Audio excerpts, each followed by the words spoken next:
It's unfortunate that when I was here in hospital, my brother and friend, President William Ruto, ordered for the withdrawal of my security from the hospital here. I've been here alone without a single officer looking after me. He ordered the withdrawal of security guards in my rural home in Nyeri, in my private home here in Karen, and all officers who were close to me were disarmed and given warning that they should not be anywhere near me. I didn't know President William Ruto can be that vicious. I am shocked by how vicious a man I helped to be president, a man that I believed in, a man that I was persecuted when supporting him, could be so vicious against me when I'm literally fighting for my life in hospital. How cruel can a man be? You know, as we speak today, the Deputy President of the Republic of Kenya, Rigathi Gachagua, has no single security officer around him. She's alone. And I am aware that a judge seated in Kirogoya, another one seated in Midimani, gave conservatory orders staying the proceedings of the Senate, which effectively means I'm Deputy President. But the President, in total violation of the court orders, viciously, with due security around me, again,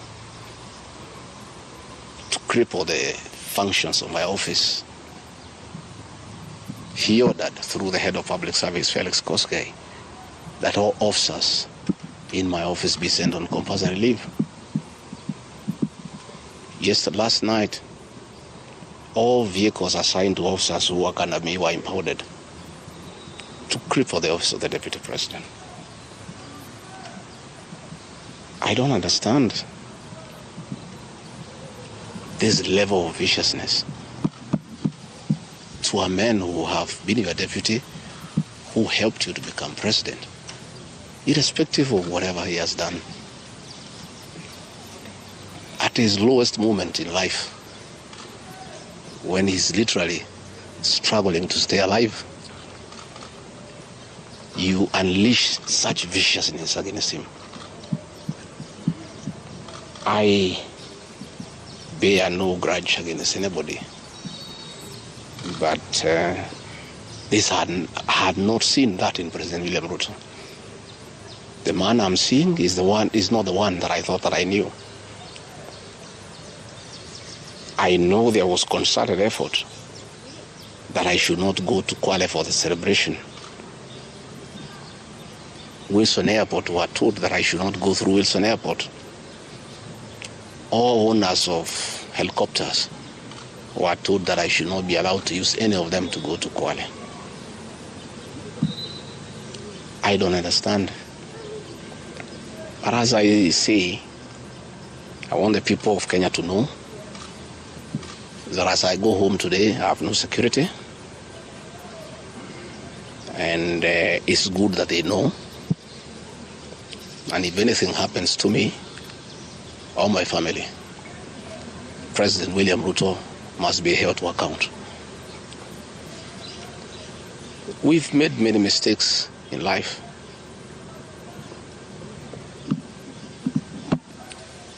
And we keep on learning. I trusted President William Ruto. The people of the region where I come from, the Mount Kenya region, trusted him. In fact, as we were preparing to go to office, nobody else trusted him.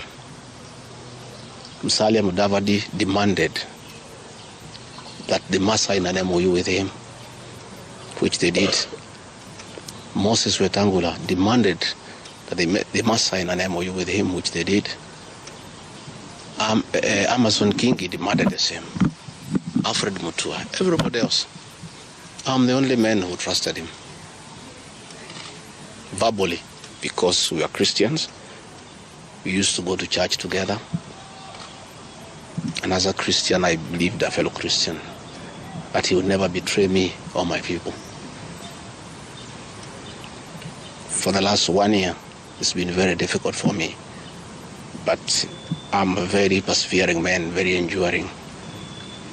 And what happened on Thursday is a culmination of continuous persecution and stress for a year. And when I look at it, probably it is history repeating itself. That President William Ruto wanted to take me the route President Daniel Moi took Kenneth Matiba. He pushed Matiba up to getting a stroke and eventually dying. When I look to what the president is doing to me, especially now when I'm in hospital, crippling me, treating me like an animal, I think he wanted to take me the Matiba route. But God is gracious. It didn't happen that way. I hear many of his people are calling here asking whether I'm dead, whether I'll survive, whether I'll recover. They were celebrating. It's the most unfortunate thing that has ever happened in this country. That you can be so vicious to a man who helped you to be president. And the crime of this man, telling you the truth. Don't evict people without compensation, Mr. President. Mr. President, don't overtax people. You are killing them, you are killing their businesses. Don't force a housing program on people. If people do not want these houses, don't force them. My only problem with the president is just being truthful, because nobody else can tell him. The framers of the 2010 Constitution wanted a deputy president who is elected as a buffer who can stand for the people. The charity we are being treated for, too, is get rid of an elected deputy president and appoint a control freak. A fellow you appoint who cannot ask a question, who cannot say anything. And I'm sure if they succeed, he'll be asked to sign an undated resignation letter so that in case he starts asking questions, he can just be told to resign. But the framers of the 2010 Constitution were very clear in their mind why they wanted a deputy president who is elected. I'm the only man in the cabinet and in the whole government who can stand up to President William Ruto and tell him, hey brother, this is not right. This Adani thing is not good for the country. There's too much corruption, Mr. President. This how thing is being forced down on the people of Kenya. And they don't like it. Please don't force it down on them.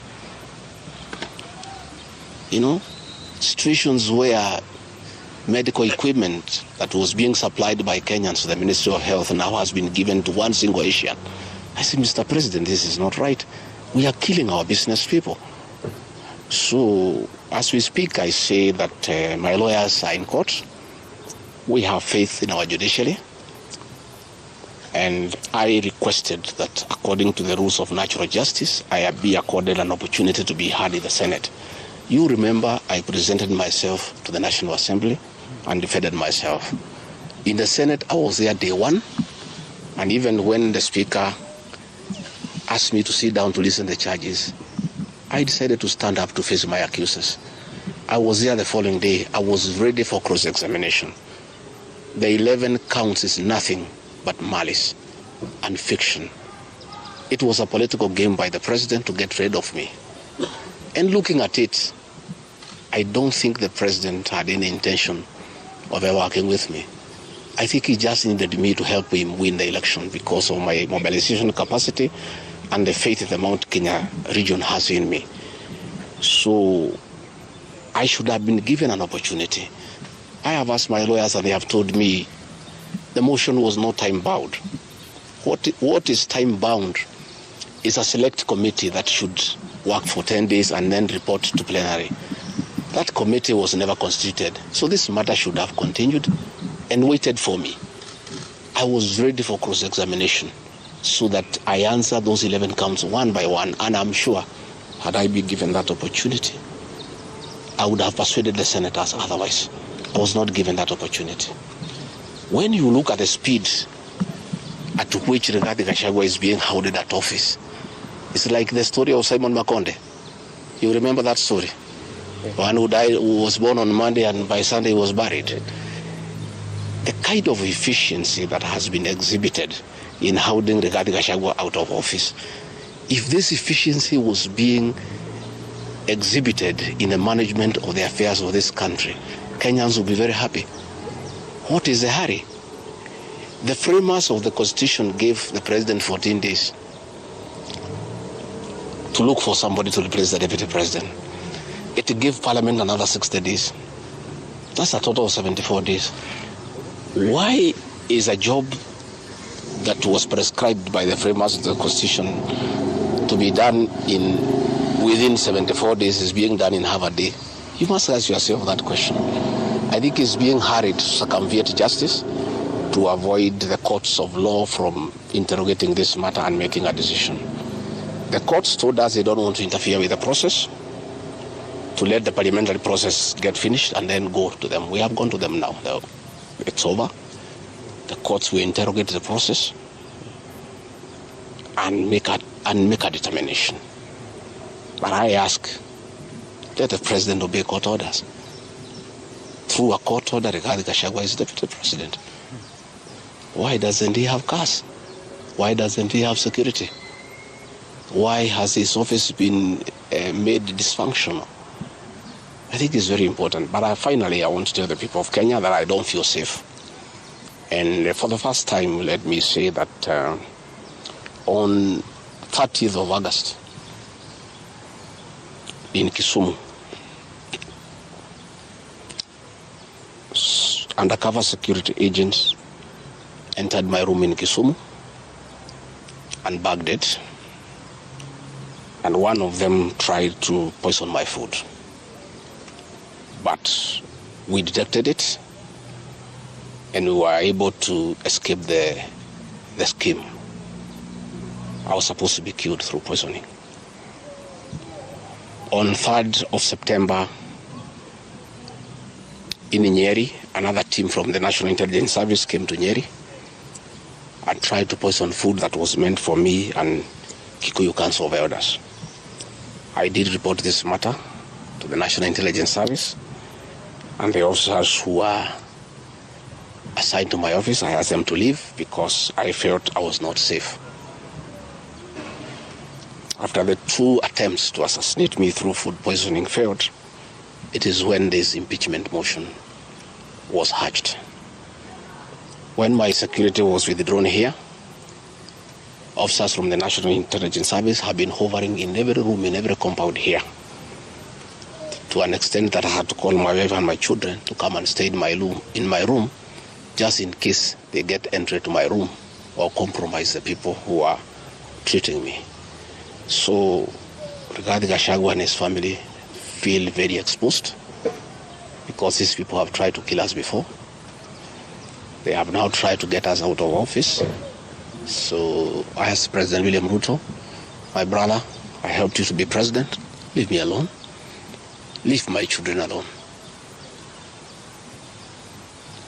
Do whatever you want, but let me live. Let me look after my children. You can do whatever you want with the country, but allow me to live. Because I was there for you when you needed somebody to be there for you. When you were in trouble and you needed a man who could stand with you, I stood with you, with my family. You have paid us in kind by being so cruel and vicious against us. We are simple people. We are a very small family. Let us be. Do whatever you want, but please, Mr. President, I beg you, don't kill us. Don't kill my children. You have caused me enough pain for the last 1 year. Please, leave me alone. Let me be. God will take care of me. I don't have to have security. I don't have to have drivers. I don't have to have cars. Please allow me to have my peace, if nothing else. And remember, I was there for you when you needed a man to be there for you. Let the courts of law uphold and protect our Constitution. I ask the Chief Justice, Martha Koome, to live true to the fidelity of our Constitution, to make sure that this is a country of the rule of law, to allow the court process to take place and ensure that this process is not nugatory. There are orders asking that Rigathi Gachagua remain in office until this matter is heard and determined. Let it be. Thank you very much. Just a quick one, please. I want to thank you. Thank you.